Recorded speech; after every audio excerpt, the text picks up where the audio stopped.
레차트 뮤지엄 코너에서는 우리가 알고 싶은 작가의 삶과 작품을 알아봅니다. 오늘은 누구의 어떤 작품일까요?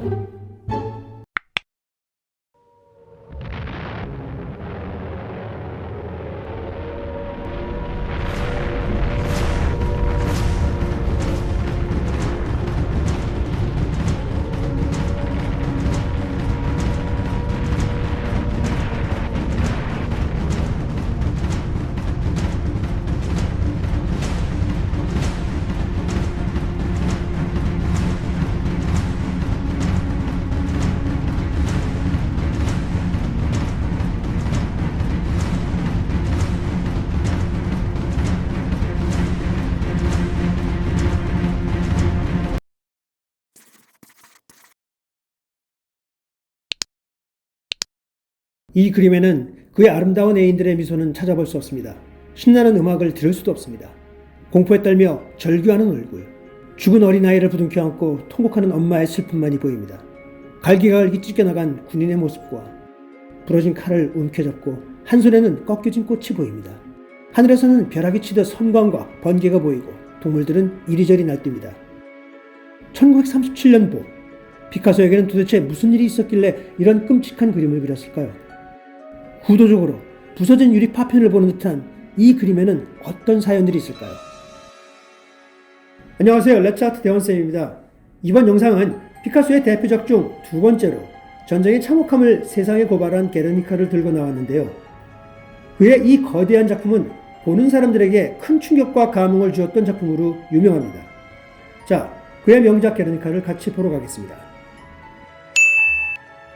게르니카에 대한 그의 흥미로운 이야기 중 하나는 그가 2차 대전 당시에 독일군이 점령한 파리에 살면서 생긴 유명한 일화인데요.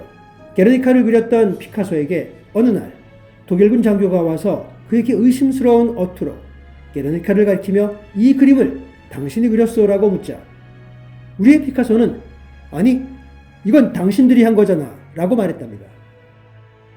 피카소의 가장 유명한 작품 중 하나인 게르니카는 스페인 내전 중 게르니카라는 작은 마을에 독일 나치의 히틀러와 이탈리아의 무솔리니가 무지막지한 폭격으로 1654명의 안타까운 생명을 빼앗아간 사건을 그가 가장 강력하고 즉각적인 정치적 성명으로 나타낸 것입니다.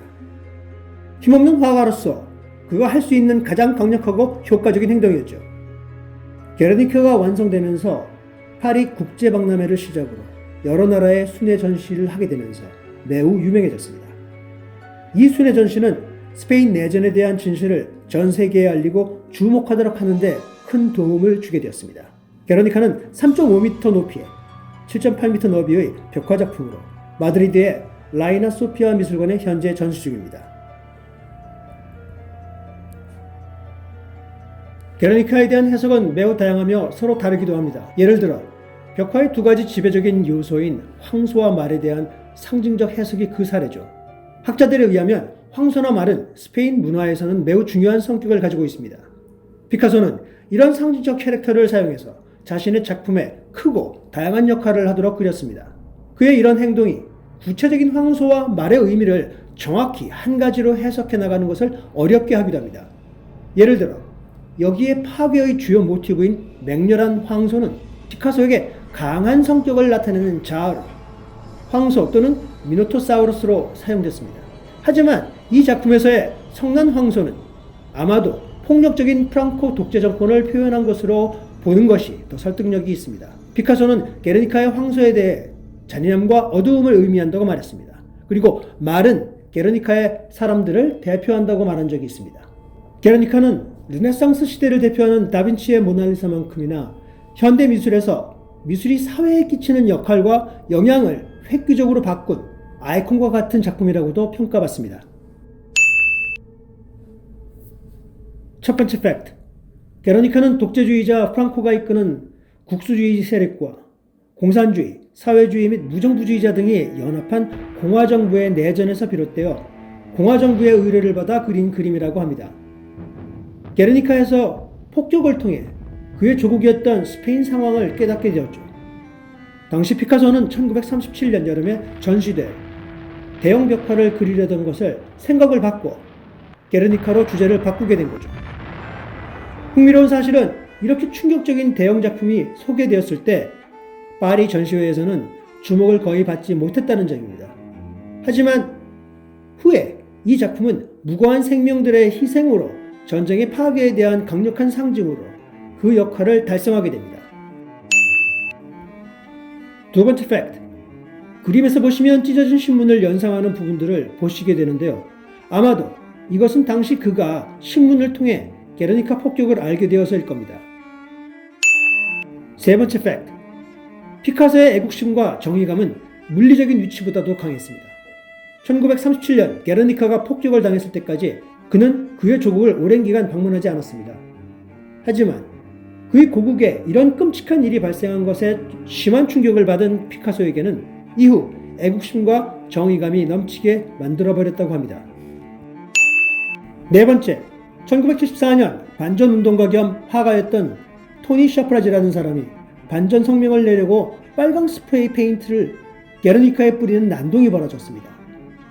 당시 게르니카는 뉴욕의 메트로폴리탄 미술관에 망명을 와 있듯이 전시되어 있었는데요. 미술관 큐레이터들이 곧바로 지워 다행히 작품에 큰 피해를 주지는 않았다고 합니다. 샤프라지는 이 사건으로 형사처벌을 받았는데요. 흥미롭게도 이 토니 샤프라지는 나중에 갤러리를 열면서 성공해 우리가 잘 알고 있는 키스 헤링을 유명 화가로 키워준 장본인이라고 합니다. 다섯 번째, 피카소는 스페인이 민주공화국이 될 때까지 미국 메트로폴리탄 미술관에 그대로 남아있어야 한다고 강력히 원했다고 합니다. 1981년 피카소와 독재자 프랑코가 사망한 후에서야 게르니카는 그의 고국 스페인으로 돌아갈 수 있었습니다. 여섯 번째, 게르니카를 그리는 동안 피카소는 그의 애인이자 사진작가였던 도라 마르와 여러 사진작가들에게 그의 작업을 기록하도록 하였는데요. 여기서 피카소는 흑백 사진이 지닌 매력에 영향을 받아서 초기에 색이 있는 작품에서 아주 삭막한 흑백으로 색을 바꾸게 되었다고 합니다.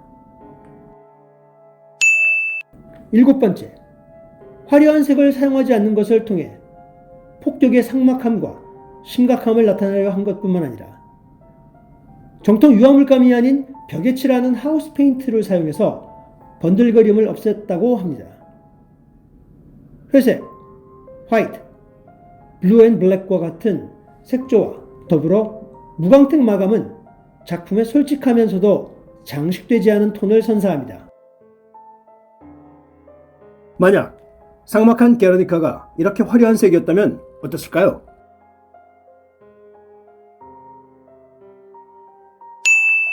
여덟 번째, 이 대형 작품에는 몇몇 숨겨져 있는 이미지가 있다고 합니다. 그중 한 가지는 마르의 몸통에 겹쳐져 있는 해골입니다. 그리고 또 한 가지는 마르의 구부린 다리에서부터 황소의 이미지가 시작된다는 것입니다. 그리고 원래 있던 말과 소 그리고 여자의 입에 혀는 단검으로 바뀝니다. 또 초기에는 태양으로 그리던 것을 최종적으로는 강력한 성광이 느껴지는 전등빛으로 변합니다. 어찌 보면 신의 눈으로 보입니다. 피카소는 게르니카를 위하여 짧은 시간 동안 엄청나게 많은 연습과 수정을 합니다. 그는 대형 벽화 게르니카를 35일 만에 수정하며 완성하는데요. 사진과 같이 초기 습작에서는 상징적 이미지들의 감정적 표현에 대해 연구하고 사실적 표현에서 점점 더 단순화, 추상화되는 그런 과정을 겪습니다.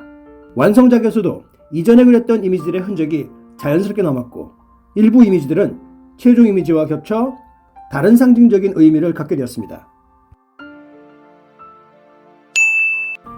열 번째, 피카소가 게르니카에 대해서 스페인의 내전에 대한 작가의 충격과 반전이 메시지가 들어갔다고 분명히 얘기했지만 그 외에 스페인의 투우가 피카소의 게르니카에 상징적인 영향을 주었을 것이다 라는 이야기도 많습니다. 스페인의 투우가 어떻게 게르니카에 영향을 주었을까요?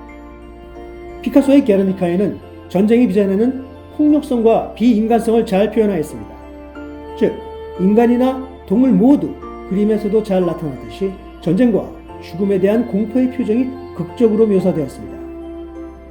인간이나 동물, 모두 동일한 취급을 받는 듯 그려졌습니다.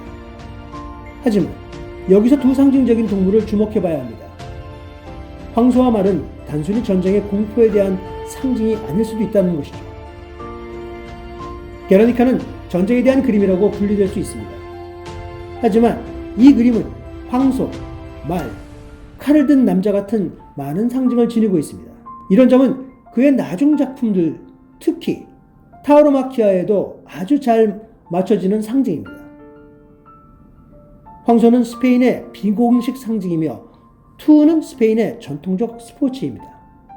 이런 면에서 스페인의 투우와 피카소의 게르니카는 어느 정도 민족주의와 관련된다는 것입니다. 그가 자신의 그림과 그림을 그리는 작업 과정에 대해서 말하면서 이렇게 말한 적이 있습니다. 내 그림에서 어떤 것에 의미를 부여한다면 그것은 분명히 사실일 겁니다.